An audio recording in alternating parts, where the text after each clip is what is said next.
ጥዕና ሃበልና ክቡራት ተኸታተልቲ መረብ ኒውስ ሕዚ እውን ከምቲ ልሙድ ሓደሽቲ ሓበሬታትን ምዕባለታትን ኣብ ዓድናን ኣብ ዞባናን ዘለዉ ሓበሬታታት ሒዝናልኩም መፂና ኣለና።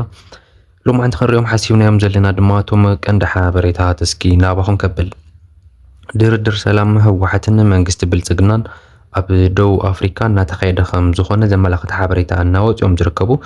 እዚ ብዝተፈላለዩ ዲፕሎማስኛታት ኣሜሪካን ሕብረት ኣውሮፓን እናተመርሐ ዝሳለጥ ዘሎ ድርድር ተስፋ ዝህቡ ምዕባለታት ከም ዝተረኣዩ ኣብ ዝነገረሉ ዘሎ ግዜ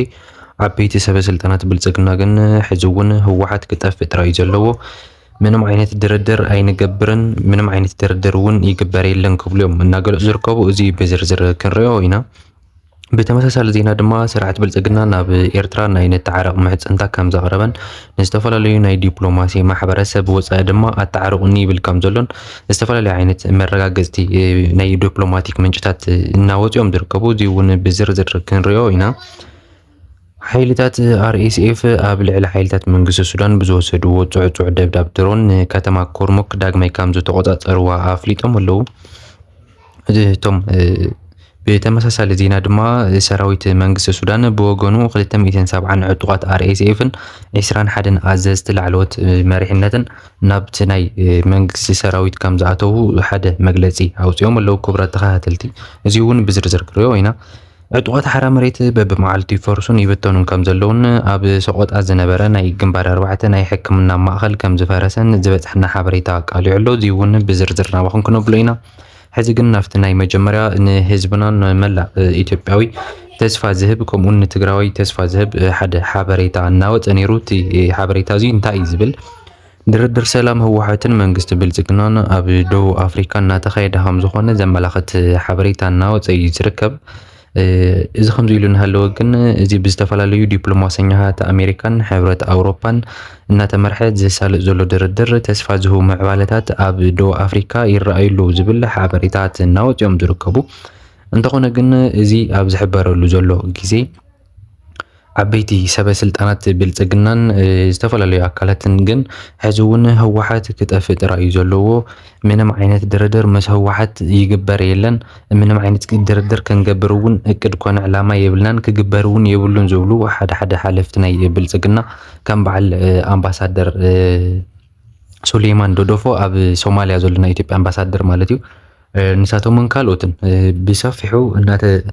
እናወዓውዕዎ ዝርከቡ ሓበሬታ ይኮይኑ ዘሎ ክቡራት ተኸታተልቲ እቲ ሕዝታት ዝወፁ ዘሎ ምዕቡል ሓበሬታታት እንታይ ዝብል ብመንግስቲ ናይ ኣሜሪካን ናይ ሕብረት ኣውሮፓን ኣተሓባባራይነት ብዝተፈላለዩ ናይ ኣውስትራልያን ካልኦት ሃገራትን ዲፕሎማስኛታት ፀቕጢ ብምግባር ኣብ ደቡብ ኣፍሪካ ኣብ መንጎ ህወሓትን ኣብ መንጎ ብልጽግናን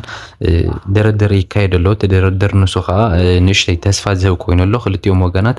ነቲ ተፈጢሩ ዘሎ ፖለቲካዊ ፍሕፍሕ ነቲ ናይ ኩናት ሃዋህው ብሰላማዊ ዘተ ንምፍታሕ ኣብ ምስምማዕ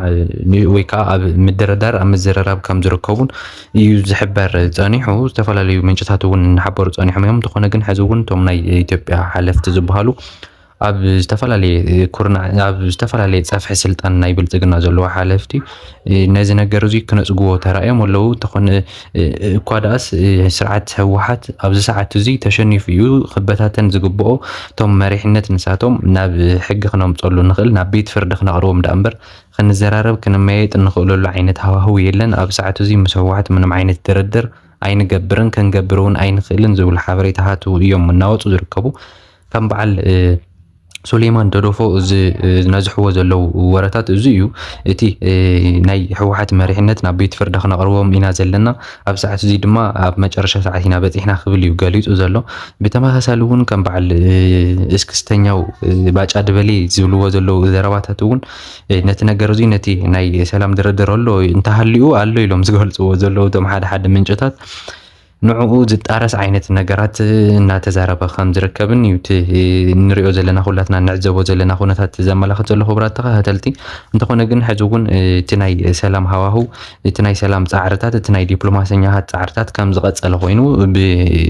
بعبي يدما بناي أمريكا دبلوماسيات خمون بناي حرات ኣውሮፓ ዲፕሎማተኛታት ዓበይቲ ዝበሃሉ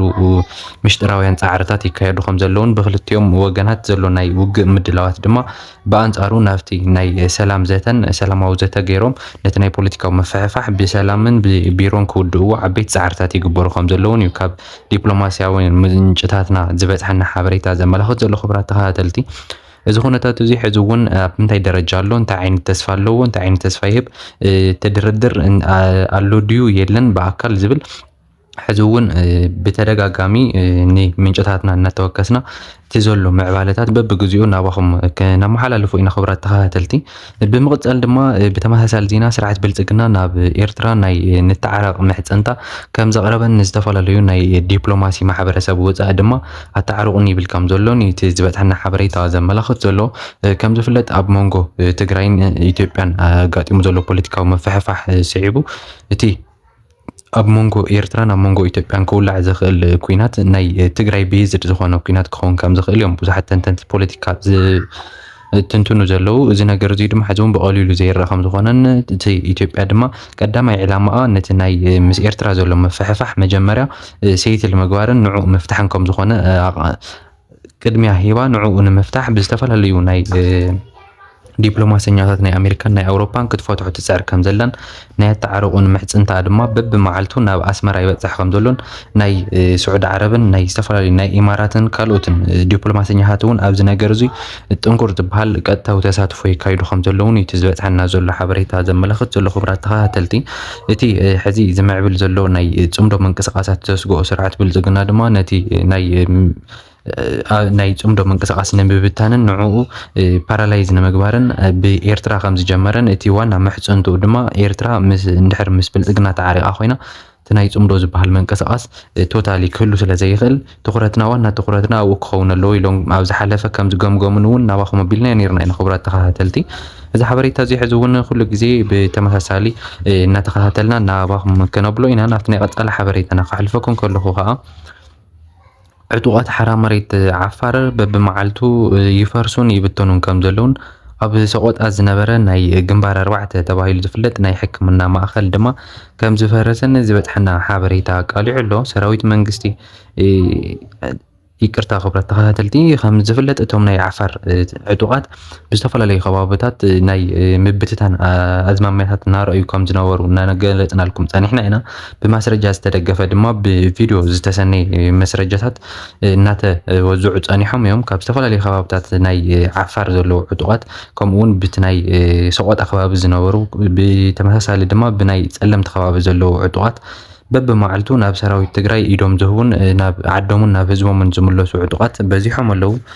ነዚ ስዒቡ ድማ ሕዚ ነዚ ብተመሳሳሊ ዜና እቲ ናይ ግንባር 4 ተባሂሎም ሰይሞሞ ዝነበሩ ኣብ ሰቆጣ ዝነበረ ናይ ሕክምና ማእኸል ድማ ከም ዝፈረሰን እቶምኡ ዝነበሩ ኣባላቱ ድማ ናብ ህዝቦምን ናብ ዓዶምን ከም ዝተመለሱን እዩ እቲ ዝበፅሐና ዘሎ ሓበሬታ ዘመላኽት ዘሎ። እቲ ምፍራስ ናይቶም ዘይሕጋውያን ናይ ሸፋቱ ናይ ብልፅግና ከደምቲ ኮይኖም ዘለዉ ሕዚ እውን ናብ ህዝቦምን ናብ ዓዶምን ብቲ ናይ መንግስቲ ትግራይ ብዘውፅኦ መምርሒ መሰረት